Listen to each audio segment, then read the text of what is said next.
Bismillahirrahmanirrahim. Assalamualaikum warahmatullahi wabarakatuh. Alhamdulillah, tuan-tuan dan puan-puan yang sudah mengikuti, kami tengah betulkan sedikit ada kendala. Mohon yang sudah mengikuti secara live boleh bagi maklum balas terkait dengan suara kami sebelum kita mulakan, insyaallah. Boleh didengar ya dengan jelas suara kami di sini.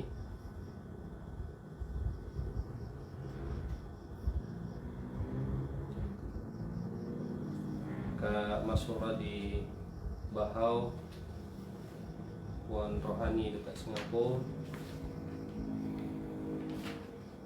Alhamdulillah. Kak Siti Hamizah Jamil ya, di Johor jelas. Kak Nuriza, terima kasih. Kami akan coba usahakan lagi. Assalamualaikum. Coba sudah lebih besar. Assalamualaikum.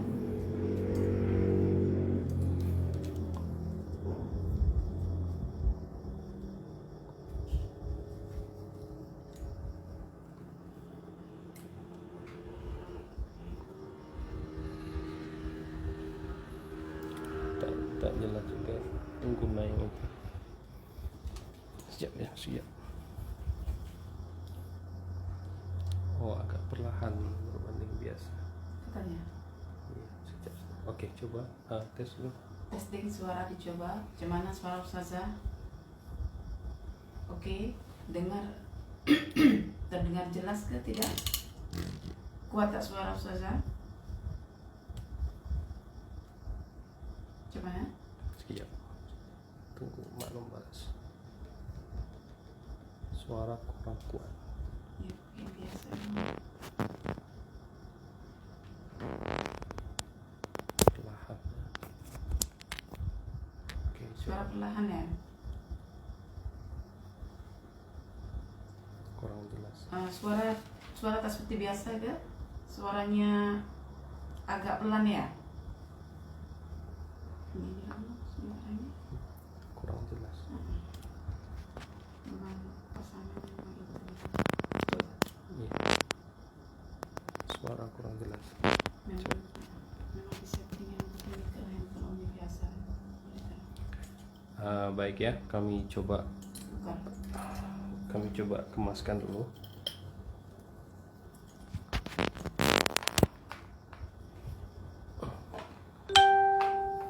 Mungkin boleh Sampai ya. sampai. Tes. Oke, testing. Yang ini suara jelas ya. Suara kuat yang ini ya.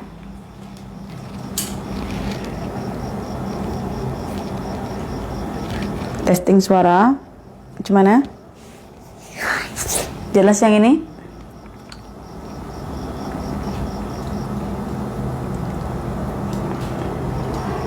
Alhamdulillah jelas. Alhamdulillah jelas. Tidak perlahan lagi ya. Alhamdulillah. Oke, minta maaf, kita berusaha untuk mencari yang terbaik bagi rekan-rekan sekalian. Jadi tadi ada sedikit ya pengurusan teknikal, jadi agak terlewat sedikit ya, 10 menit kita lewat dari jadwal biasa.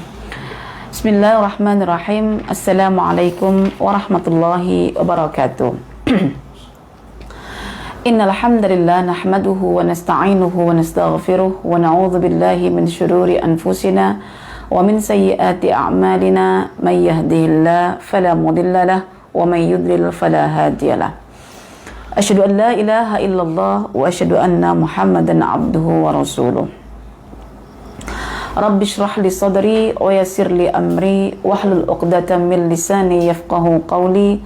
Rabbi zidni ilman warzuqni fahman. Allahumma inni as'aluka ilman nafi'an wa rizqan tayyiban wa amalan mutaqabbalan wa a'udzu bika min ilmin la yanfa' wa min qalbin la yakhsha wa min nafsin la tashba' wa min da'watin la yustajabu laha. Allahumma arinal haqqa haqqa warzuqna ittiba'ah wa arinal batila batila warzuqna ijtinabah. Amin ya rabbal alamin. Alhamdulillah, puan-puan, tuan-tuan, rekan-rekanku sekalian yang saya hormati. InsyaAllah Pada malam hari ini kita akan masuk pada surah Az-Zumar, sesi kelas Al-Amsal fil Quran, ya, tentang perumpamaan dalam Al-Quran. Kita sekarang sudah masuk pada surah Az-Zumar. Kita masuk pada perumpamaan yang ke-35. Bermakna akan ada baki 3 pertemuan lagi untuk menghabiskan 38 perumpamaan dicampur dengan penutup, ya. Kita akan ada 4 pertemuan lagi untuk kelas Al-Amsal fil Quran. Sila dibuka mushafnya, ramai orang tak faham mushaf, ya, Al-Qurannya, dan kita akan bincangkan ayat yang ke-29 dalam surah yang ke-39 ini. Kalau pada kitabnya muka surat 319, ya, At-Tibyan fi Amthalil Quran, ayat-ayat tafsir, ayat-ayat perumpamaan. A'udzu billahi minasyaitonir rajim. Bismillahirrahmanirrahim. Daraballahu mathalan rajulan fihi syuraka'u mutasyakisun wa rajulan salaman lirajulin hal yastawiyani mathala alhamdulillah bal aktsaruhum la ya'lamun. Alhamdulillah, ayat ini mudah untuk dihafal, mudah untuk diingat, dan mudah untuk dijadikan sebagai data albab, ya, tentang fakta konkret yang sering kita menjumpainya. Daraballahu mathalan rajulan fihi syuraka'u mutasyakisuna wa rajulan salaman lirajulin hal yastawiyani mathala alhamdulillah bal aktsaruhum la ya'lamun.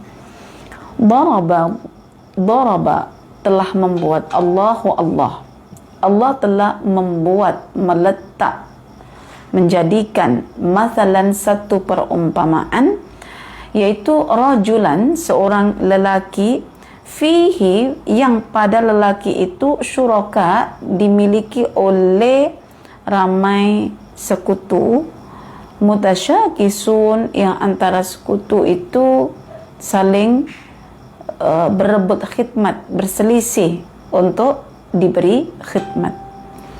Warajulan, dan seorang lelaki, salaman, yang hanya dimiliki lirajulin, oleh satu orang lelaki. Hal yastawiyan mathala, adakah keadaan dua orang itu sama? Alhamdulillah, segala puji bagi Allah. Bal aktsaruhum la ya'lamun, bahkan kebanyakan daripada mereka itu, yaitu orang-orang musyrik, tidaklah mengetahui akan perbezaan ini.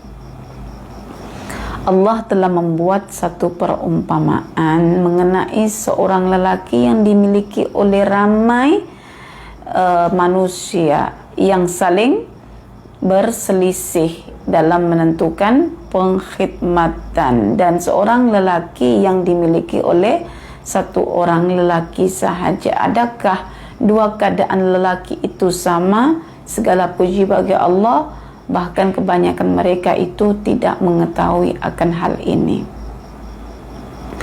Terus terang, Ustazah kalau dulu tidak mengerti tentang Al-Amsal fil Quran, main laju je membaca ayat-ayat perumpamaan itu. Memang sudah tahu susah untuk difahami, lepas tu apa pula benda ini, kan?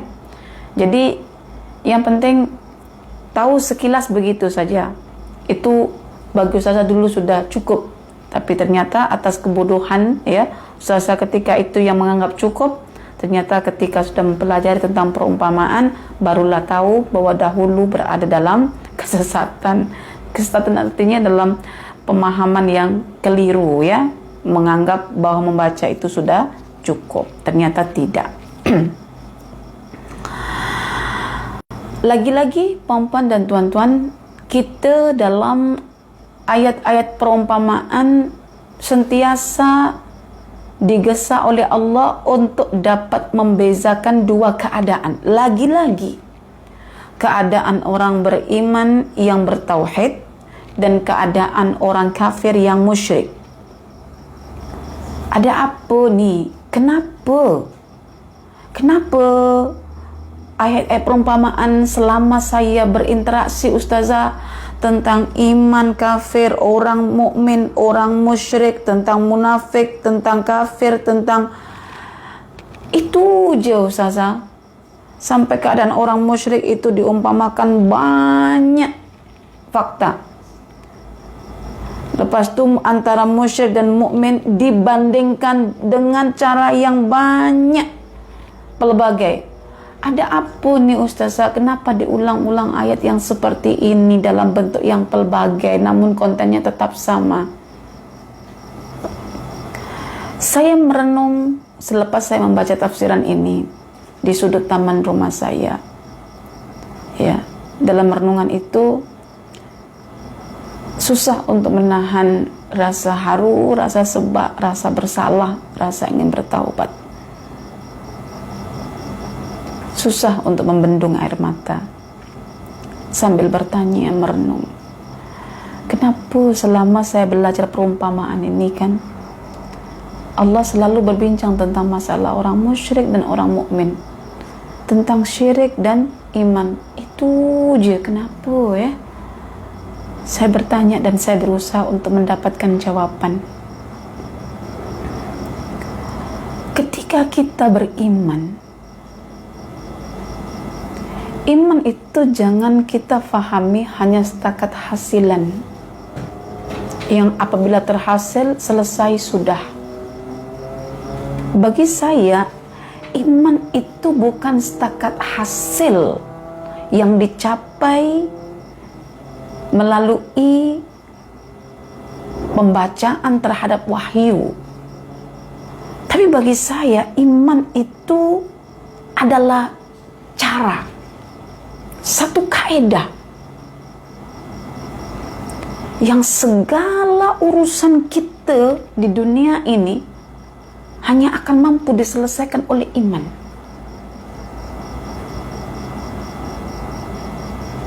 Anda belajar tinggi bagaimanapun, kalau iman tidak diasaskan dengan baik, kita akan mencari banyak tips, banyak teori, banyak modul, banyak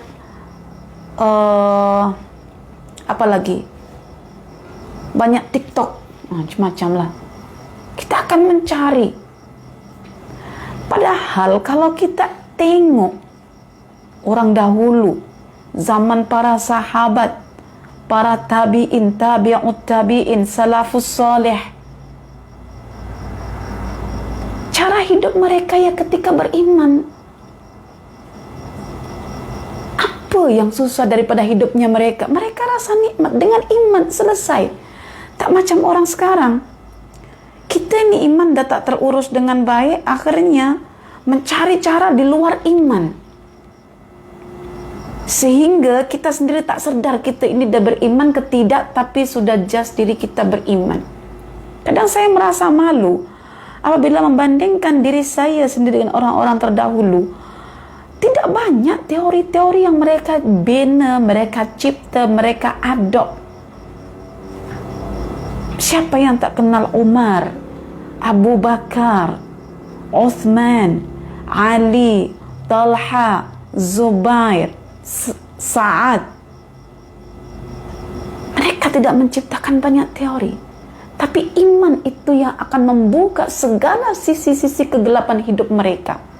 Dan percayalah bahwa ketika Allah telah melapangkan dada kita untuk beriman kepadanya, untuk berserah diri kepadanya, maka nur itu yang akan diberikan Allah kepada kita untuk membaca segala bentuk suasana. Iman kita yang akan menjadi filter dalam diri kita ketika ada banyak masalah. Karena itu puan-puan dan tuan-tuan, kita kena menghargai betul-betul ayat-ayat perumpamaan yang tidaklah begitu banyak, tetapi fokus atau konsennya itu adalah terkait dengan masalah iman, dengan masalah tauhid. Bahkan sepanjang kita hidup, dididik oleh Allah, dididik oleh Al-Quran, dididik oleh fenomena, hanya satu, hendak mempertahankan fitrah kita untuk mengesahkan Allah Subhanahu wa Ta'ala. Karena itu, puan-puan dan tuan-tuan, jangan kita merasa bosan. Oh, tentang iman, tentang syirik, aku dah faham dah, aku dah tahu dah. Dari sisi mana? Ya, mungkin ada satu sisi yang pernah kita bincangkan, tapi sisi ini sisi lain, sehingga kita lebih mantap dalam menentukan pilihan. Itu yang Ustazah coba renungkan, kenapa banyak sangat ayat-ayat perumpamaan terkait dengan perbandingan antara syirik dengan iman. Bila Ustazah rujuk tafsir Ibnu Ashur, tafsir At-Tabari, tafsir Ibnu Sa'di, tafsir punyanya Abu Bakar Al-Jazairi, ataupun tafsiran Imam Ibnu Qayyim Al-Jauziyah, semuanya sama. Semuanya sama, walaupun dengan cara lenggok bahasa yang sedikit berbeza, dan tambahan yang tidak mengurangi kekurangan masing-masing keterangan. Oke, kita bagi ayat ini menjadi 3. Daraballahu masalan rajulan fihi syuraka'u mutasyakisuna wa rajulan salaman lirajulin. Yang kedua, hal yastawiyani masala. Yang ketiga, alhamdulillahi bal aksaruhum la ya'lamun. Daraba, Allah telah pun membuat perumpamaan. Quran ini turun pada zaman Nabi Muhammad SAW dan akhirnya disampaikan oleh Nabi kepada umatnya. Namun, kenapa menggunakan kata daraba, yaitu fi'il madhi, telah membuat perumpamaan. Puan-puan dan tuan-tuan, kalau ada fi'il berbentuk madhi yang belum terlaksana tapi sudah macam terlaksana, itu menunjukkan betapa dekat dan benarnya keadaan yang diumpamakan itu. Tahqiqul wuqu'. Ya, macam hari kiamat itu belum datang, tetapi dalam Quran itu dikatakan ata, telah datang. Maknanya diungkapkan dengan fi'il madhi itu nak tunjukkan benar benda itu dan dah dekat waktunya, maka digunakan fi'il madhi. Mathalan rajulan, perumpamaan mengenai seorang lelaki, ya, rajulan, seorang lelaki. Siapakah lelaki ini? Lelaki ini disifati dengan fihi syuraka'u mutasyakisun. Lelaki ini adalah seseorang yang dimiliki oleh ramai orang, ramai tuan, yang tiap-tiap tuannya ini saling berselisih. Ya, fistikhdamihi wa taujihihi. Ya, kata Ibnu Ashur, mereka ini saling berselisih, ya, dalam menentukan jenis khidmat untuk lelaki ini, dalam mengarahkan lelaki ini, dan disertai dengan unsur adawa, permusuhan. Kalau kita tengok di sini, ya, yang suka bertikai dan jahat tabiatnya, ya. Jadi bayangkan satu orang tapi dimiliki oleh misalnya, ya, 10 tuan. Tiap-tiap tuan ini tidak sama kehendak, masing-masing memiliki kehendak yang berbeza, dan masing-masing ingin menguasai satu orang itu mengikut kehendaknya, untuk mengarahkan, untuk memberikan khidmat atas apa yang diinginkannya. Apa yang boleh kita bayangkan? Kata Ibnu Ashur, dia laki yang dikuasai oleh ramai tuan ini akan berada pada hairah. Hairah itu apa? Dilema. Dilema itu confused. Ini tuan saya, kalau saya layan tuan ini, saya dapat redanya, tapi akan saya dapat murka daripada tuan yang lain karena kehendaknya berbeza.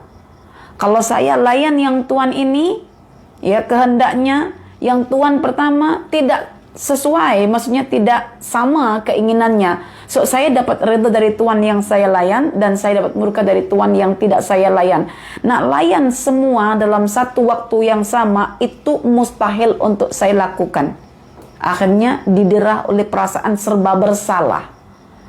Ya, confused, serba bersalah, tak tentu arah, resah gelisah, gundah gulana, akhirnya menjadi tak berdaya. Ini adalah satu fenomena, satu keadaan. Dan ini keadaan ini sering dirasakan oleh manusia walaupun dirinya mengatakan seorang muslim. Ya. Karena itu ayat ini sangat selaras dengan keadaan kita hari ini. Ibu mertuanya minta begini, suaminya minta begini, anaknya minta begini, ibu kandungnya begini, nanti saudara kerabatnya begini, semua nanti layan. Tinggal cari laut. Untuk apa? Bukan untuk berenang, untuk tenggelam, lemas dalam kegelapan. Syuraka mutasyakisun. Nak follow kata mak, nak senangkan hati mak, suami pula yang sakit hati. Nak senangkan hati suami, mak pula yang sakit hati. Masya Allah. Makanya rumah tangga ini kalau tidak ada iman yang jelas pada masing-masing pasangan, hanya untuk menyenangkan belah-belah tertentu. Sementara kita tak mungkin untuk menyumbat keridhaan manusia, karena mereka tidak akan pernah reda dengan apa yang kita buat selagi mereka tidak berusaha untuk mendapatkan ridha Allah. Wa rajulan salaman lirajulin. Dibandingkan dengan, dibandingkan dengan seorang lelaki yang selamat dimiliki oleh satu orang saja. Dimiliki satu orang, ya, kehendaknya cuma satu. Ya, nanti masak ya, lepas itu nanti sedai kain ya, lepas itu mau pelantai ya, lepas itu nanti cebokin anak saya ya. Cebokin tak apa, basuh najis anak saya ya. Jadi senang dijalankan dengan penuh keredaan. Tuannya tahu keadaan, yang diperintahkan pun ada kekuatan, senang, tidak ada permasalahan. Terhadap dua keadaan lelaki ini, yang satu dikelilingi oleh banyak tuan, sedangkan yang satu hanya berhubungan dengan satu tuan. Hal yastawiyani mathala. Adakah sama dua keadaan tersebut? Hal adakah yastawiyani sama masalah? Masalah ini dalam tafsir Ibnu Ashur ditafsirkan dengan al-hal, yaitu keadaan. Adakah keadaan dua lelaki ini boleh dikatakan sama? Lagi-lagi Tuhan hendak mengajak kita untuk hikmah, hakim, boleh membezakan dua perkara yang beza. Orang musyrik itu adalah orang yang tidak mampu membezakan dua perkara yang beza.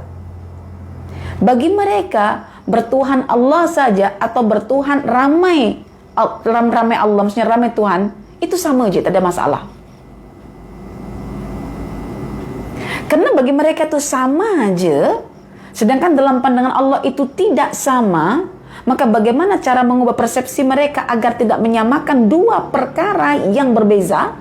Dihadirkan perumpamaan yang sifatnya konkret, real, yaitu satu orang dimiliki 10 tuan, satu orang dimiliki 1 tuan. Disuruh nak bezakan. Itu pun masih tak faham lagi. Itu pun masih teruskan dalam kesyirikan. Artinya tak boleh bezakan satu orang diperintah 1 tuan dengan satu orang diperintah 10 tuhan. Itu pun tak boleh. Teruk kan? Teruk. Hal yasnawiyani, kalau ada ungkapan dalam Al-Quran berbentuk pertanyaan, ya, yang mana pertanyaan ini menafikan atas kenyataan sebelumnya, itu tandanya pertanyaan yang sifatnya pengingkaran saja. Artinya hal yastawiyani mathalah, tak sama kan? Begitu terjemahannya. Macam kita sama anak kita. Sama ke orang yang terbuka mata dengan terpejam mata? Kita berusaha untuk menafikan tapi menggunakan pertanyaan yang mengingkari. Intinya saya mengucapkan, tak samalah. Buka mata, pejam mata. Buka mata itu sedar, pejam mata itu khayal. Biasanya kan anak kita ni selalunya kan, kalau solat subuh misalnya atau solat Isya karena sudah terlewat waktu, sudah habislah siangnya bermain tu, atau terlewat malam untuk tidur itu, subuhnya itu pejam mata. Ketika waktu zikir itu sambil zikir, subhanallah, subhanallah, subhanallah. Hei bangun.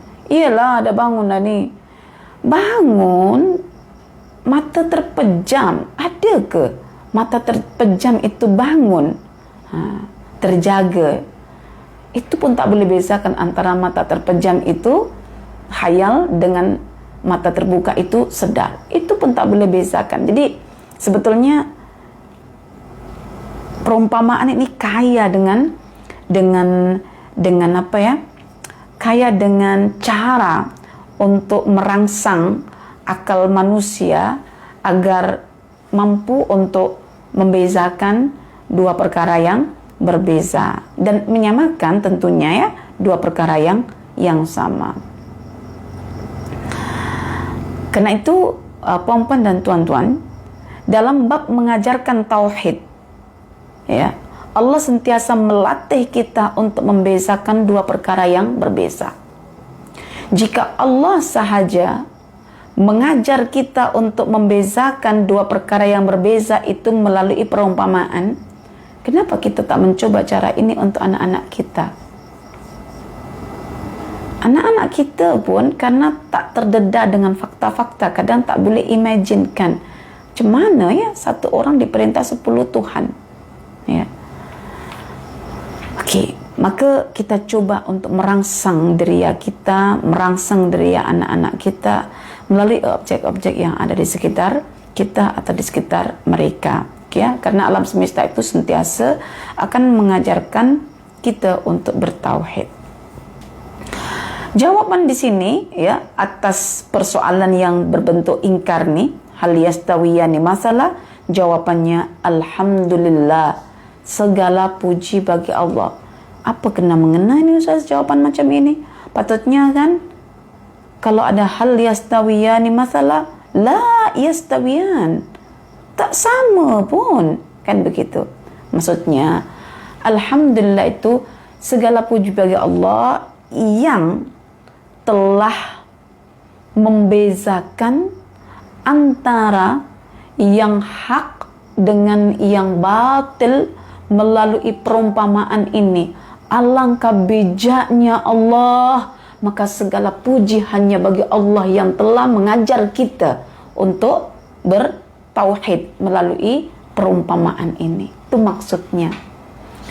Jadi Allah mengajarkan kita satu metode yang sangat bagus. Maka kita puji Allah, alhamdulillah. Dalam kitab ini ya disebutkan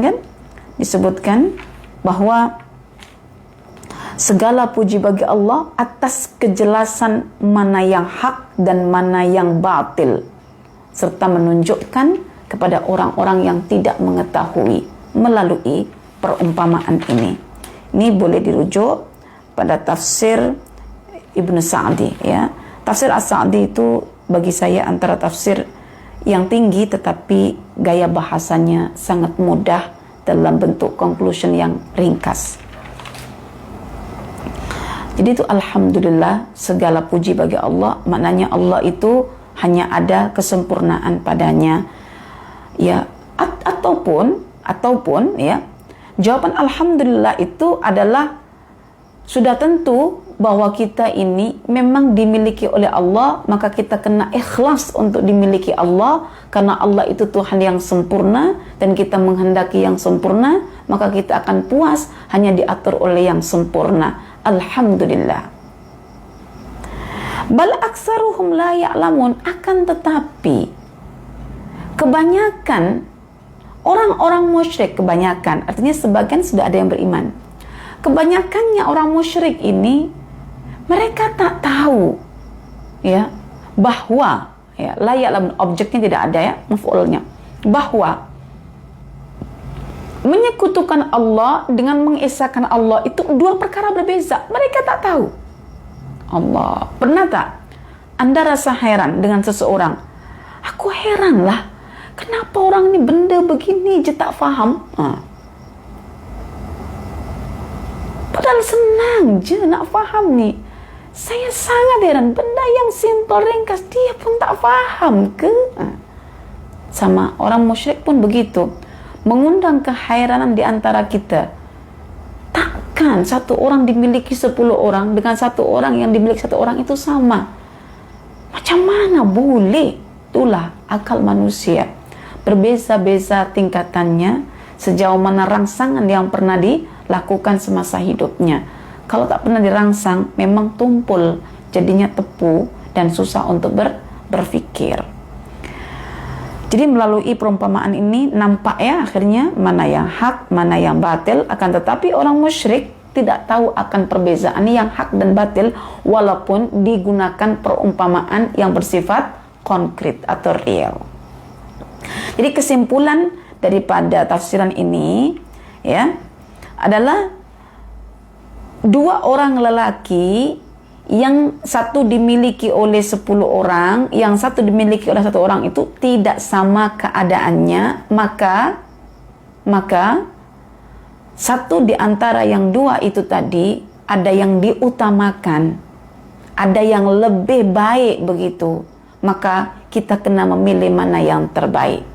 Karena itu tidaklah sama dua keadaan lelaki ini, maka pilihlah mana yang terbaik. Segala puji bagi Allah, yang terbaik adalah yang diatur oleh Allah Subhanahu wa ta'ala. Sudah jauh ya daripada fakta, tiba-tiba alhamdulillah. Ini jawaban di sini. Tetapi tak semua orang boleh faham akan hak, perbezaan antara hak dan batil ini. Okey, baik puan-puan dan tuan-tuan, itu Ustazah kalau misalnya puan-puan mau merujuk kitabnya, mungkin inilah tafsiran yang paling mudah ayat ini ya. Ikutkan tafsir Ibnu Qayyim pun lebih kurang, As-Sa'di pun lebih kurang, Al-Jazairi pun lebih kurang ya. Kemudian Ibnu Ashur pun lebih kurang, jadi At-Tabari pun lebih kurang. Jadi tidak membuat kita susah untuk mensintesiskan ya. Okey, sekarang kita masuk kepada inti perbincangan, yaitu tentang perumpamaan.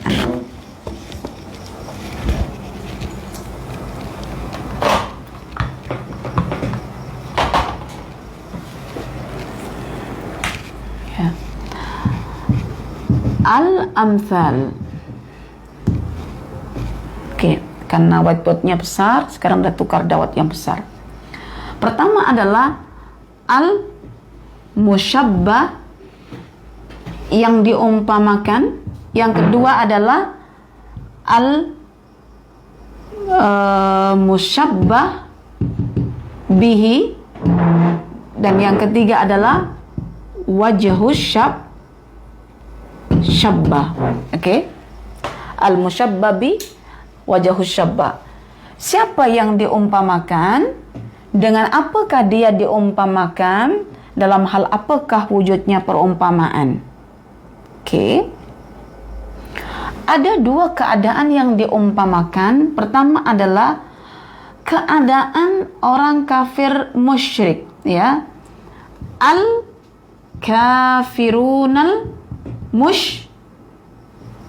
musyrikun, yaitu orang-orang kafir yang menyekutukan Allah. Orang-orang kafir yang menyekutukan Allah. Dan yang kedua adalah al-mu'minunal muwahhidun, yaitu orang-orang mukmin yang mengesahkan Allah. Inilah dua keadaan yang akan diumpamakan. Sekali lagi, Yang pertama adalah al-kafirun al-musyrikun, orang-orang kafir yang menyekutukan Allah. Yang kedua, al-mu'minun al-muwahhidun, orang-orang mukmin yang mengesahkan Allah. So, dengan apakah orang-orang kafir musyrik itu diumpamakan? Dengan ar-rajul, seorang lelaki yang dikuasai ya fihi syuraka, ya, yang dikuasai oleh ramai tuan, ya, yang masing-masing tuan ini mutasyakisun, ya, yaitu seorang lelaki yang dimiliki oleh ramai tuan. Tiap-tiap tuan mengendaki hikmat yang berbeza. Itu perumpamaan orang kafir musyrik. Keadaannya seperti itu. Anda boleh bayangkan sendiri, Anda dikuasai oleh ramai orang yang memiliki kehendak yang berbeza dan Anda dituntut untuk melakukannya. Kau buat ini, kau buat ini, kau buat ini, kau buat ini. Itulah fakta harian yang sering kita alami, namun tak sadar itu merupakan satu perumpamaan mengenai keadaan orang musyrik. Sedangkan yang kedua, orang-orang beriman yang mengesahkan Allah diumpamakan seperti seorang lelaki, ya, yang hanya dimiliki oleh seorang lelaki sahaja, ya, lirajulin wahidin. Ar-rajulu salaman lirajulin wahidin. Oke? Apabila kita melihat dua jenis perumpamaan ini, yaitu yang pertama kafir musyrik dengan seorang lelaki yang dikuasai oleh tuan yang banyak, dan lelaki dan orang-orang mukmin yang mengesahkan Allah dikuasai oleh satu tuan, adakah sama benda ini? Kalau Anda mengatakan sama, ada sifat musyrik dalam diri Anda. Tetapi kalau Anda mengatakan tidak sama dan membuat pilihan mana yang utama, itu tandanya Anda memiliki keimanan. Mana yang Anda pilih di sini? Oke Ustazah, saya pilih yang ini. Quran itu menawarkan pilihan, karena Quran tidak pernah memaksakan kita untuk percaya Al-Quran. Ya, dari awal surah misalnya selepas Al-Fatihah, ya, itu pun sudah ada pilihan mengenai tiga golongan manusia, mukmin, kafir, munafik. Nak pilih mana? Al-Quran bagi tawaran, ya ayyuhan nasu ubudu, pada ayat yang ke-21 diminta untuk menjadi seorang mukmin. Untuk mengetahui dalam apakah wujudnya perumpamaan, kita kena cek objek yang Allah gunakan untuk mengumpamakan keadaan mereka ini. Kalau kita tengok pada perumpamaan yang pertama, seorang lelaki yang dimiliki oleh ramai tuan, yang setiap tuan itu punya kehendak yang berbeza satu sama lain dan cenderung untuk memaksakan kehendaknya untuk mendapatkan khidmat. Apa jadinya dengan lelaki ini? Lelaki ini hidupnya akan menderita. Lelaki hidupnya ini akan sengsara. Lelaki ini hidupnya akan rasa gelisah, gundah gulana, tidak tentu arah. Ya, karena itu orang-orang kafir musyrik itu adalah orang-orang yang syaqiyun, ya, orang-orang yang sengsara hidupnya. Hidupnya dalam asyaqawah. Syaqawah itu adalah kesengsaraan. Syaqiyun itu orang yang sengsara. Oke, saya bagi yang ini sajalah ya, bahasa ininya asyaqawah. Hidup dalam kesengsaraan. Tidak ada orang yang sengsara dalam satu rumah tangga, melainkan seorang wanita tatkala fitrahnya yang cenderung untuk membalas budi seorang ibu tercinta yang telah melahirkannya, tetapi kehendak itu terhalang oleh keinginan suaminya. Betul tak? Lepas itu bertentangan dengan kehendak anak-anaknya yang sudah membesar misalnya. Perempuan paling dilematik karena dia berada pada posisi tengah antara suami dengan ibu ayah kandungnya. Ya. Karena dia ingin melayani suaminya, dia juga tetap ingin berbakti pada ibu bapaknya, akan tetapi antara suami dengan ibu bapaknya tidak sama pemikiran. Yang jadi korban hanyalah seorang wanita. Itu kalau wanitanya masih jahil dengan konsep tauhid. Dia hanya akan memuaskan manusia. Macam mana caranya agar suami aku boleh puas, emak aku pun boleh puas. Mencari tips, mencari cara. Kalau perempuan yang bahagia, dia tidak menentukan siapa suaminya, dia tak menentukan siapa ibunya, tapi apa kata Tuhannya tentang perkara ini. Walaupun pahit terasa, dimarahi ibunya, ataupun diasingkan oleh suaminya, itu tak ada masalah, karena hidup hanyalah karena Allah Ta'ala. Ya. Akan tetapi sebaliknya, seorang mukmin yang mengesahkan Allah, yang hanya diatur oleh, ibaratnya ya, diatur oleh satu orang sahaja, Anda boleh bayangkan misalnya ya, Anda tidak punya lagi mak ayah, Anda tak punya anak, Anda tak punya saudara, Anda hidup hanya bersama suami, karena suami Anda mendapati Anda sebagai seorang anak yatim piatu dari kecil, dan Anda sebagai anak semata wayang seorang saja. Anda tidak dilematik, tidak fikir mak saya nak perintah saya apa, anak saya nak perintah apa, semua perintah apa, cuma ikut suami. Rasa bahagia. Karena itu orang mukmin yang mengesahkan Allah itu diumpamakan seperti seorang yang sangat bahagia. Dalam hal kebahagiaan, as-sa'adah tidak tertandingi, as-sa'adah. Jadi kalau demikian, orang mukmin yang mengesahkan Allah adalah orang yang bahagia, tidak resah gelisah.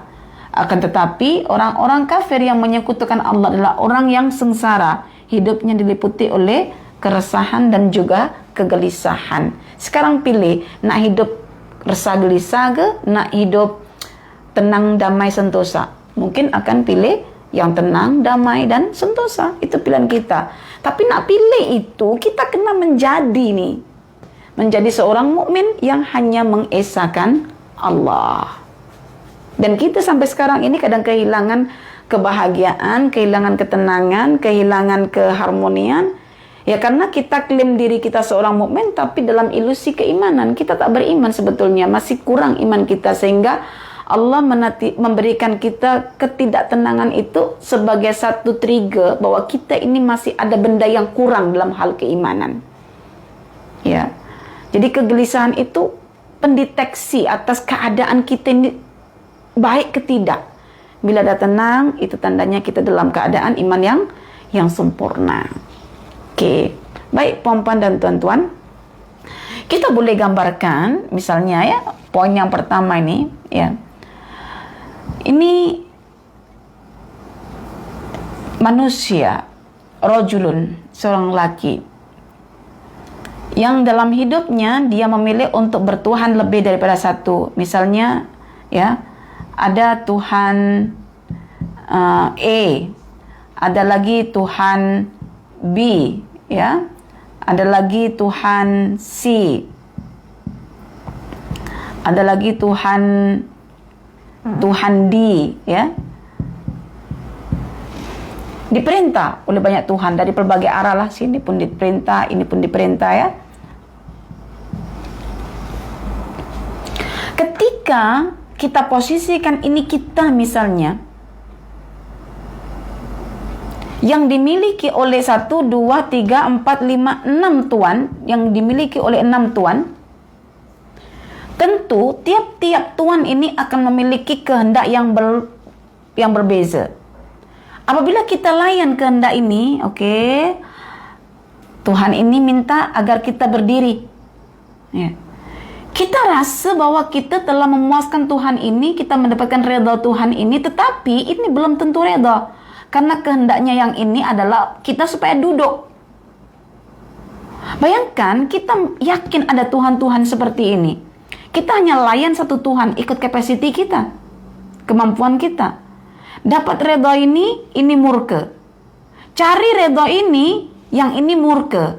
Atau yang lain lagi tak dapat bahagian. Kalau lebih daripada satu, lebih daripada dua. Bayangkan kadang-kadang Tuhan sampai Berapa banyak itu berhala itu? Oke, konteks dulu berhala. Lepas berhala udah tak ada sekarang, dalaman kita. Sekarang ini, kita bandingkan dengan seorang lelaki, ya, yang hanya bertuan satu saja. Ya, apa yang diperintahkan dia ini? Sami'na wa ata'na. Dia mencari redha tuannya, tuannya pun redha. Tidak ada benda lain yang dia pikirkan karena dia hanya dimiliki oleh satu tuan. Kalaulah dulu itu berbentuk berhala, ya. Sekarang ini zaman kita bukan lagi dalam bentuk berhala. Tidak ada berhala-berhala seperti ini. Dan semua menyangka bahwa manusia sudah tidak musyrik lagi.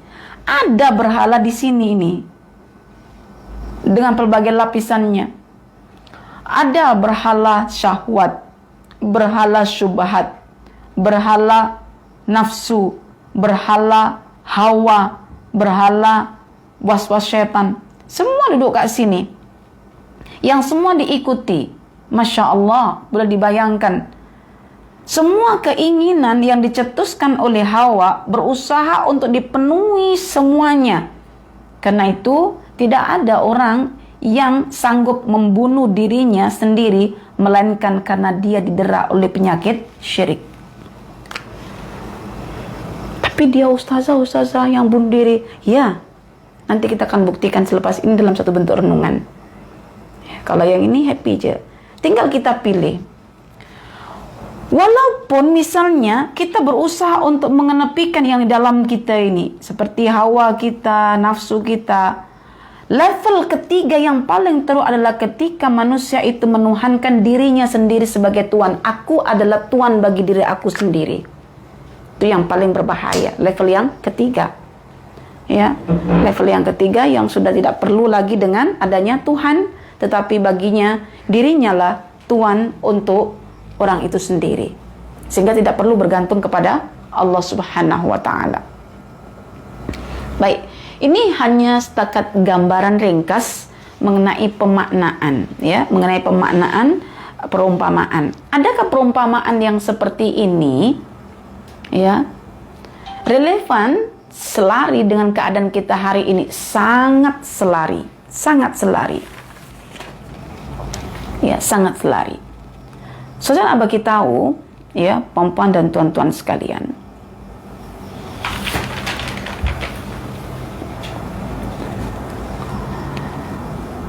kita hidup ini sebetulnya diciptakan oleh Allah, dan Allah memiliki kehendak ke atas diri kita, punya harapan ke atas diri kita untuk kita wujudkan.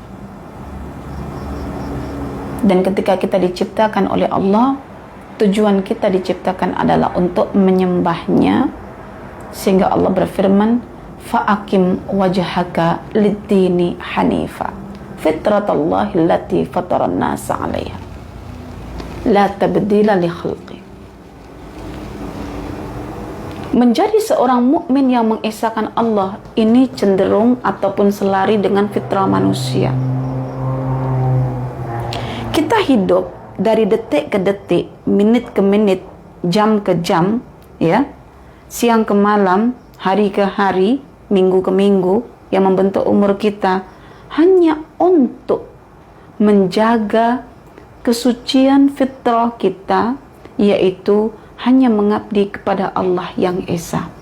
Itu saja tujuan hidup kita sampai kita mati, sehingga kita mohon kepada Allah, akhir kalimat yang kita ucapkan adalah kalimat tauhid, la ilaha illallah Muhammadur Rasulullah.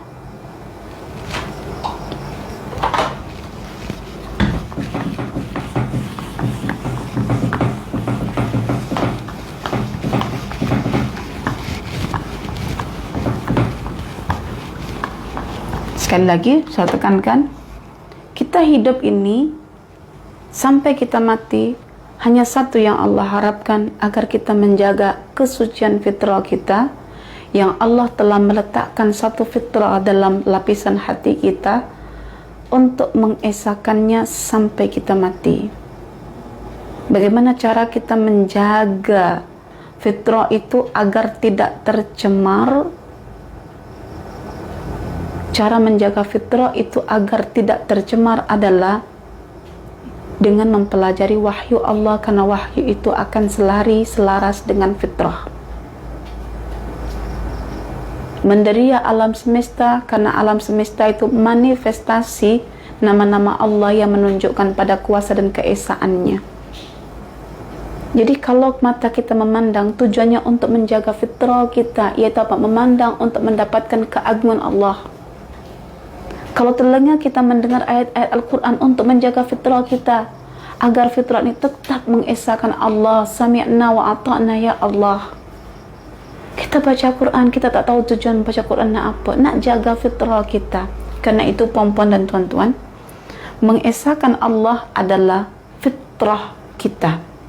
Dalilnya pada surah yang ke-30 ayat 30. Fa'akim wajhaka lid-dini hanifa, hadapkan wajahmu hanya kepada agama yang lurus, pada Allah Ta'ala. Fitrat Allah, itulah fitrah yang telah Allah ciptakan untuk diri kalian. Itulah fitrah yang baik-baik, yang cenderung kepada Allah yang Esa, itu fitrah. Maka kalau Quran hadir dengan mengajak kita untuk menjaga fitrah kita, bagaimana cara kita merealisasikan agar fitrah ketauhidan kita itu tetap lestari dan terjaga? Ya.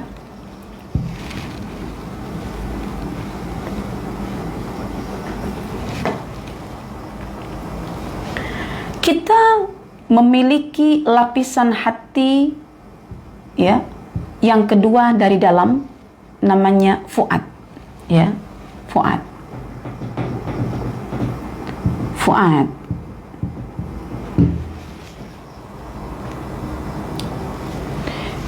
Pada fuad inilah terletaknya fitrah, yaitu tauhidullah, mengesahkan Allah. Nih, jadi Allah meletakkan dalam fuad kita, seperti yang Allah katakan dalam Al-Quran surah As-Sajdah ayat 9, "Tsumma nafakha fihi min ruhi wa ja'ala lakumus sam'a wal basar wal fuad." Ya. Jadi bila bincang tentang ruh, Allah kaitkan dengan fuad. Ada sebagian para mufassir mengatakan waruh itu kecenderungan untuk berlaku baik-baik, dan itulah fitrah manusia diletakkan. Ya. Oke. Jadi fitrah kita untuk mengisahkan Allah itu sudah ada dalam diri kita. Bagaimana caranya agar fitrah kita ini dalam fuad kita ini terjaga? Ya. Agar terjaga, maka lub yang Allah ciptakan kena kita interaksikan dengan Al-Quran, dengan wahyu ataupun nas yang kita katakan sebagai nas yang sahih, Quran dan Sunnah, al-wahyu.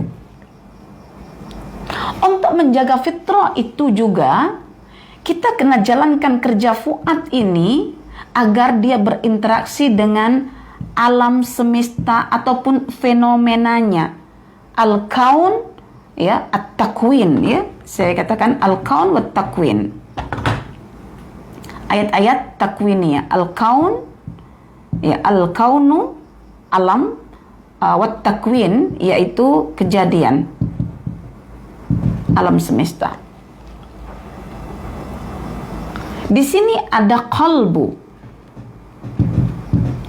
Mari kita fungsikan qalbu ini sebagai akal sehat. Qalbu ini dalam perbincangan para ulama itu dikatakan sebagai asyraful aql, akal yang paling utama. Inilah al-aqlu. Al-aqlu yang akal yang sehat. Al-aqlu, ada akal yang sakit, ada aklul marid, ada aklus salim, ya. Kita katakan akal yang sehat, al-aklus salim. Sebab ada akal yang sakit, ya. Akal yang sakit itu akal yang tidak mampu untuk mengikat diri daripada dorongan nafsu walaupun diketahui perkara itu buruk. Contoh, seorang profesor misalnya tidak tahu merokok itu berbahaya, tapi merokok juga, maka disebut profesor perokok. Maka itu dikatakan sebagai profesor yang akalnya sakit. Itu saya contohkan ya, pandangan An-Nabulsi. Mencontohkan akal yang sakit adalah akal seorang profesor yang tetap merokok juga, walaupun tahu merokok itu adalah menjejaskan kesehatannya, karena dia menghukumi rokok itu dengan akal sakitnya. Oke. Mentauhidkan Allah itu selari dengan fitrah manusia, dan mentauhidkan Allah itu ya adalah sesuatu yang selari juga dengan wahyu, yang akan selari juga dengan fenomena alam, yang akan selari juga dengan akal sehat. Maka ya, mengesahkan Allah itu dikatakan sebagai al-haqqu, yaitu kebenaran, bukan kebatilan. Kalau ditanya apakah kebenaran itu? Kebenaran itu adalah sesuatu yang berada pada 4 titik utama. 1, kebenaran itu mesti terlebih dahulu selari dengan selari dengan nas yang sahih, wahyu. Baru yang kedua, dia akan selari dengan fitrahnya. Dan yang ketiga, dia akan selari dengan akal sehatnya. Dan yang keempat, dia akan selari dengan fenomena alam. Dan fenomena alam yang dimaksudkan di sini adalah seorang lelaki yang dimiliki lebih daripada 2 tuan, 1 tuan. Itu fakta. Itu fenomena. Maka kalau Anda ingin mengetahui benar tidaknya mengesahkan Allah, sila cek fitrah. Oh, fitrah mengatakan fa'akim wajhaka lid-dini hanifa. Oh, ya. Ternyata kita secara fitrah memang diciptakan mengesahkan Allah. Bila baca Al-Quran, oh, rupa-rupanya Quran menggesa kita untuk mengesahkan Allah juga. Oh, sama dengan fitrah. Bila dikaitkan dengan akal yang sehat, oh, rupa-rupanya akal yang sehat juga menghukumi bahwa setiap orang yang memilih untuk bertuhan satu itu adalah memang dituntut. Kemudian apabila dikaitkan dengan fenomena alam ini, seorang lelaki yang dimiliki 1 tuan dengan seorang lelaki yang dimiliki oleh lebih daripada 1 tuan itu berbeza. Perbezaannya adalah yang dimiliki lebih dari 1 tuan itu amat menyengsarakan, sementara yang dimiliki 1 tuan itu amat menyenangkan. So, secara fakta yang objektif bahwa mengesahkan Allah itu satu tuntutan. Ya, sama secara akal sehat, sama juga secara wahyu. Jadi disinilah kita perlu menghidupkan untuk menjaga fitrah kita. Mari kita kenekkan lub kita, hati kita yang terdalam itu dengan wahyu. Lalu fuad kita untuk connect dengan fenomena alam. Seperti ayat seperti ini nih, kita bincang tentang fenomena alam. Dan yang ketiga, jadikanlah qalbu itu sebagai akal sehat yang boleh mengikat ya semua lapisan hati.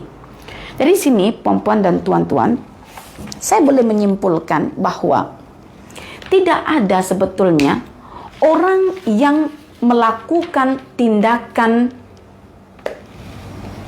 di luar akal sehat manusia, melainkan orang itu sudah terdera penyakit syirik. Ya. Kes bunuh diri yang mungkin apabila kita lihat dia tidak berlaku di negara yang betul-betul penduduknya itu mukmin, tapi dia akan berlaku di negara yang penduduknya itu kafir. Ya. Korea itu termasuk dan Jepun itu termasuk negara yang paling tinggi kes bunuh dirinya. Dan saya juga mendapati ramai anak-anak Malaysia yang belajar dekat Jepun, apabila dia gagal dalam exam studi kat sana, dah nak bunuh diri. Karena mereka bersaing dalam dunia sains dan teknologi. Jadi, saya bagi tahu di sini bahwa kes bunuh diri itu berlaku disebabkan karena pelakunya itu tidak mampu untuk diatur dan dimiliki oleh Tuhan banyak yang punya banyak keinginan. Siapa saja. Karena itu Islam dari awal melarang orang untuk bunuh diri. Dan siapa yang bunuh diri, walaupun IC-nya itu seorang muslim sekalipun, dia akan tetap dihukumi sebagai orang yang masuk neraka. Ya, tidak ada hadis daripada Nabi sallallahu alaihi wasallam. Barang siapa yang membunuh dirinya, maka dia akan merasakan balasan di neraka. Tidak ada orang yang membunuh dirinya walaupun dia berstatus seorang muslim, melainkan dia dalam keadaan musyrik. Kerana itu, puan-puan dan tuan-tuan, ketika Al-Quran, ketika As-Sunnah melarang tentang bunuh diri, sebetulnya Quran dan Sunnah sudah awal-awal melarang punca atau penyebab orang bunuh diri, yaitu apa? Yaitu kesyirikan. Yaitu kesyirikan. Ya. Kes bunuh diri di dunia ini sekarang lagi banyak, katanya sebagai kronologi daripada depresi dan juga stres akibat berlaku gap antara realiti dengan harapannya. Realitinya tidak mencerminkan apa yang dia harap, harapan terlalu tinggi sangat. Jadi orang yang bunuh diri itu sebetulnya orang yang dirinya sendiri tak mampu untuk diatur oleh banyak Tuhan dan banyak keinginan. Dan Tuhan yang banyak keinginan itu sebetulnya adalah nafsu kita. Dan nafsu kita tidak akan pernah kenyang dengan satu keinginan. Nafsu kita itu laksana anjing yang sentiasa menjulurkan lidahnya.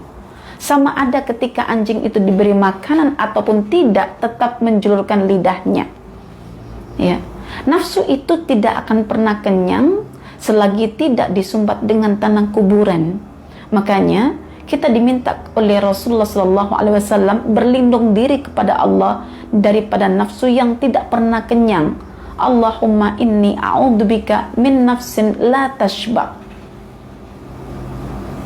Jadi nafsu itu tidak pernah kenyang dan dia akan menciptakan banyak keinginan dan dia akan condong kepada hawa. Dan hawa sendiri akan menggiring manusia untuk meluahkan syahwatnya tanpa fikir panjang apa akibatnya. Maka datanglah perintah wanahan nafsa anil hawa, menahan nafsu agar tidak condong kepada hawa. Kalau sudah masuk ke hawa, sudah bahaya. Jadi nafsunya punya sejuta keinginan, nak itu, nak itu, nak itu, nak itu. Kalau bagi lelaki, nafsu lelaki, nak istri yang kutilang, kurus, tinggi, cantik, ya langsing ya, macan, manis dan cantik. Nak nanti punya rumah banglo, nak nanti punya kereta Mercedes, nak nanti jadi seorang CEO. Maka banyak sekarang universiti yang katanya akan melahirkan CEO. Karena harapan manusia terlalu besar. Keinginannya di luar fakta yang dihadapi, yaitu ujian-ujian. Maunya itu yang begitu. Itu adalah nafsu semuanya. Dan kita tidak akan pernah terpuaskan oleh nafsu itu. Karena nafsu itu laksana anjing yang sentiasa menjulurkan lidahnya walaupun sudah diberi makan anjing itu. Tak puas dengan dunia. Ya, maka jangan heran kalau seandainya ada seorang lelaki itu diatur oleh sejuta keinginan istrinya. Karena lelaki tabiatnya yang lemah itu diciptakan oleh Allah mencintai, memandang indah perempuan itu. Dan perempuan yang performance vision itu memiliki keinginan yang luar biasa untuk tampil cantik, tampil anggun, tampil mempesona, dapat pujian, dapat sanjungan. Akhirnya perempuan itu meminta suaminya untuk melayan segala keperluan, dan lelaki yang diciptakan oleh Allah memandang indah perempuan itu akan melayan istrinya. Maka berlakulah window shopping lagi, memang shopping. Ya, kalau ada workshop, work itu lelakinya, shop itu perempuannya. Jadi lelakinya sudah hampir patah tulang belakangnya, kena slip disc. Perempuannya itu mengkilat pipinya dengan suntikan-suntikan spa-spa yang ada. Itu fakta. Maka jangan heran kalau ada seorang lelaki sanggup terjun daripada tingkat mid valley ketika menunggu betapa lama istrinya belanja shopping sana sini untuk memuaskan penampilannya. Masya Allah. Ya, jadi itu yang kita katakan bahwa manusia ketika sanggup untuk menghabisi hidupnya sendiri dengan bunuh diri, itu hakikatnya dia diatur oleh banyak keinginan, oleh banyak Tuhan. Karena itu kita diminta pertama kali adalah membersihkan diri kita daripada nafs. Allahumma ati nafsi taqwaha. Mohonlah kepada Allah agar tidak menyekutukannya dengan berbagai keinginan itu, yaitu dengan dibersihkan ya jiwa kita daripada tuntutan-tuntutan ataupun keinginan yang membinasakan, itu menjadi jiwa yang takwa, yang dikalahkan oleh ketakwaan. Oke. Dan kita sendiri boleh melihat bahwa nafsu yang cenderung kepada hawa itu pada akhirnya diceritakan oleh Al-Quran sebagai Tuhan yang disembah oleh manusia. Na'udzubillah min dzalik. Allahumma inni na'udzubika min nafsin la tashba. Kemudian yang kedua,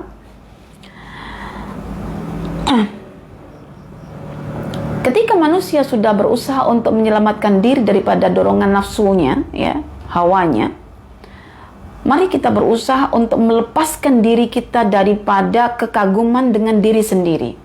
Ini yang dikatakan dengan menuankan kuasa yang ada pada diri sendiri. Oke.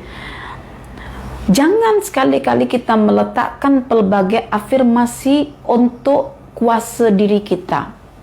Seperti afirmasi-afirmasi kesyirikan yang berbentuk aku kaya, aku kuat, aku hebat, aku taat. Kalaulah kita contohkan misalnya, aku taat, aku taat, aku taat, aku taat, adalah untuk membina sikap ketaatan, apa tidak clash dengan ungkapan itu? Aku taat, kan aku sudah taat. Misalnya aku mati, ya aku ini sudah mati. Kalau kita sudah taat, kenapa kita nak taat lagi? Aku taat itu menunjukkan aku itu subjek, taat itu sifat kepada subjek itu. Aku taat, aku adalah orang yang taat. Kalau sudah taat, sudah. Tapi kalau kita belum taat dan kita ingin taat, ya akui kita belum taat. Dan cara untuk taat, tidak perlu kita mengatakan aku taat dengan menisbahkan kuasa pada diri sendiri, tetapi dengan mengatakan pada Allah, Allahumma qasim, ya Allah bagilah kepadaku min ta'atika ma tuballighuna bihi jannatak, bahagian daripada ketaatan terhadapmu agar ketaatan itu mampu menghantarkan aku ke surgamu. Kita belum kaya, kita serba susah, kita ingin kaya dan dicukupan oleh Allah. Tidak ada dalam Quran, Sunnah mengatakan aku kaya, aku kaya, aku kaya, aku kaya. Kalau aku kaya, sudah kaya. Tapi yang ada itu adalah meletakkan kefakiran diri di atas kekayaan Tuhan, kekayaan Allah. Dengan mengatakan, ya Allah, sungguh aku dalam keadaan fakir dan kini aku memerlukan kekayaan-Mu, ya Allah. Seperti yang dicontohkan Musa, Rabbi inni lima anzalta ilayya min khairin faqir. Ketika fakir, Nabi Musa mengajarkan pada kita, ya Allah, ya Tuhanku, sungguh diri ini sangat fakir terhadap ya makanan atau harta benda yang Engkau akan turunkan kepadaku. Kan sangat beza sesuatu yang belum dimiliki dengan sesuatu yang dimiliki. Kalau aku kaya, itu sesuatu yang sudah kita miliki. Kalau ya Allah, aku perlukan kekayaan darimu, berarti itu belum memiliki. Dua perkara yang berbeza. Karena itu jangan pernah terjebak dengan kuasa dalam diri sendiri. Itu bahagian daripada menyekutukan Allah dengan diri sendiri. Karena nak membawa kita kepada nature kita sebagai makhluk yang ada kuasa diri tanpa bergantung kepada Allah. Jadi gunakan kalimat kebergantungan itu. Kalau aku kaya, nak gantungkan pada siapa? Pada keakuan diri. Tapi kalau kita katakan Rabbi inni lima anzalta ilayya min khairin fakir, kita gantungkan kepada Allah. Anda lemah, tak boleh Anda kata aku kuat. Ucapkanlah la haula wala quwata illa billah.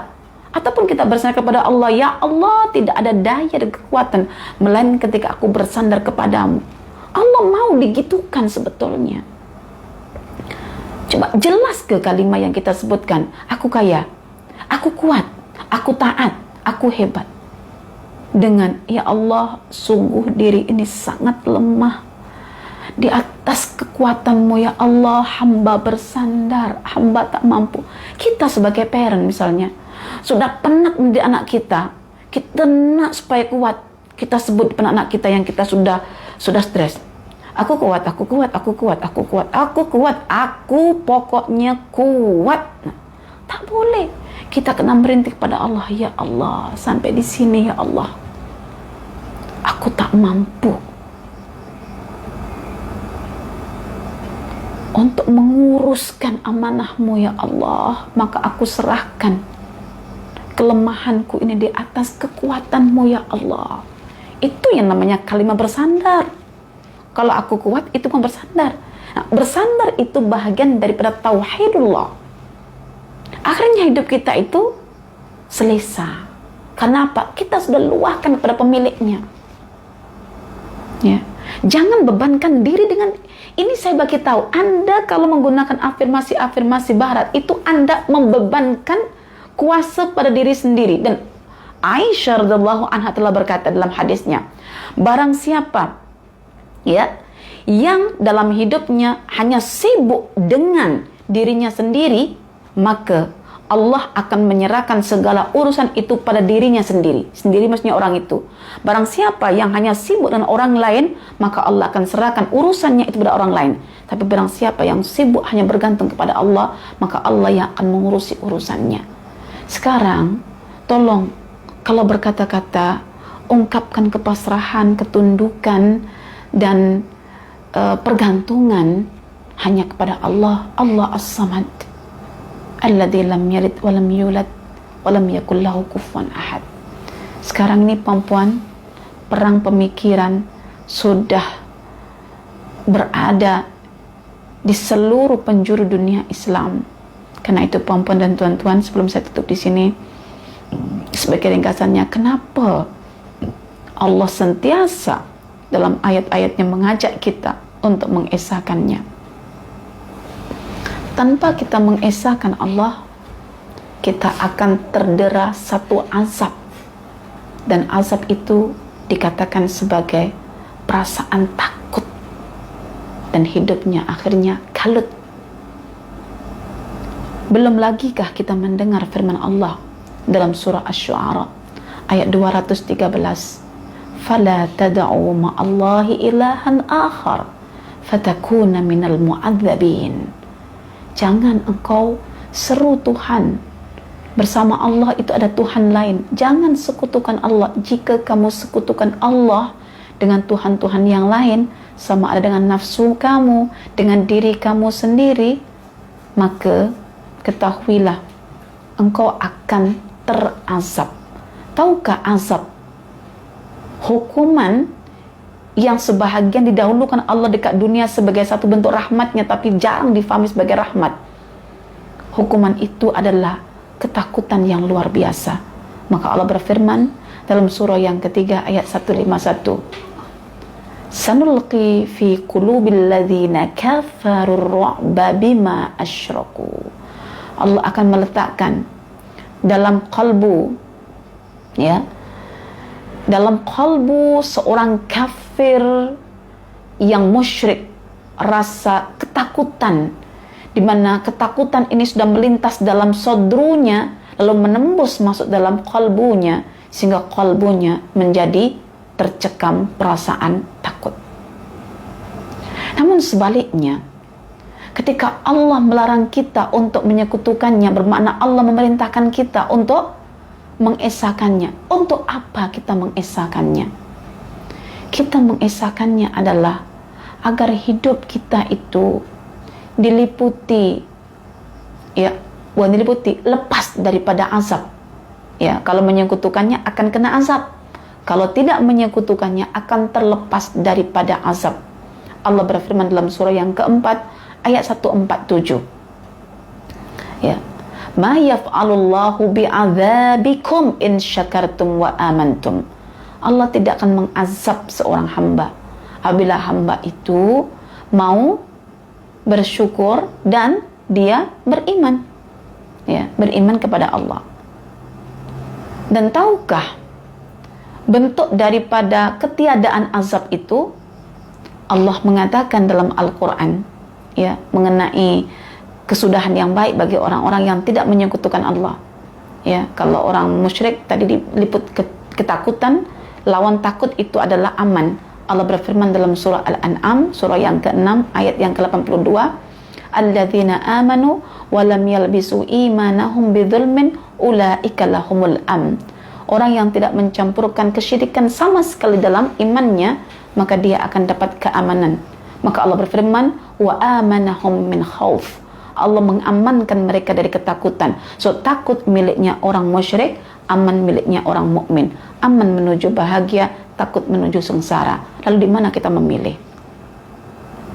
Jangan sekarang ini, kalau kita sudah mengetahui iman itu bukan setakat hasilan daripada tadabbur Al-Quran, tapi dia juga merupakan metode untuk membaca semua keadaan manusia hari ini, ya, maka jangan sekali-kali kita ini dalam bab iman menganggap benda biasa yang boleh kita dapat dengan lahir secara warisan. Jangan, ya. Setakat ngaji, setakat solat. Aku ni nak bahagia, tapi jangan kau suruh aku nak solat sebab aku dah solat. Aku nak bahagia, tapi aku ni sudah mengaji, jangan suruh kau mengaji. Bagi tips aku yang tidak ada kena mengena dengan ngaji dan solat. Kadang-kadang saya heran, ya, kenapa berlaku ucapan yang seperti itu? Begitu rendahnya ke solat itu, sehingga tak mampu menyelesaikan hidup manusia. Sementara Allah berfirman, wasta'inu bis-sabri was-shalah. Ada masalah, gunakan sabar dan solat. Maknanya dia kata dah solat tapi tidak mempan. Maknanya solatnya itu tidak betul, ya, tidak sempurna. Takkan Quran itu salah mengatakan wasta'inu, mohon tolong, minta pertolonganlah dalam hal apa saja, dengan sabar dulu baru solat. Karena orang yang sabar dia boleh solat, orang yang solat belum tentu dia sabar. Buktinya apa? Bagi aku tips, aku dah solat, maknanya dia tak sabar. Ya. Hidup kita sekarang itu nak benarkan Al-Quran, puan-puan dan tuan-tuan, bukan nak benarkan teori orang-orang kafir. Habis umur kita untuk membenarkan teori mereka. Ya, saya dalam bab ini agak serius, puan-puan. Karena apa? Kita dalam jajahan pemikiran konteks hari ini. Buat apa kita sibuk nak mengkaji Al-Quran untuk membenarkan teori yang kita ambil daripada orang kafir misalnya? Lebih baik kita ambil Quran, benarkan Quran. Ditanya teori apa? Teori Quran, dah selesai. Ada orang kafir sebagai seorang motivasi terkenal, memberikan teori yang luar biasa, mengentas orang daripada keterpurukan, tapi matinya bunuh diri. Tahu tak bunuh diri itu? Nah, itu tadi, tidak ada orang bunuh diri melainkan ketidakmampuan dirinya ketika diatur oleh banyak Tuhan dalam dirinya, banyak keinginan. Sementara kita orang beriman nak melepaskan keinginan itu semuanya, nak melepaskan.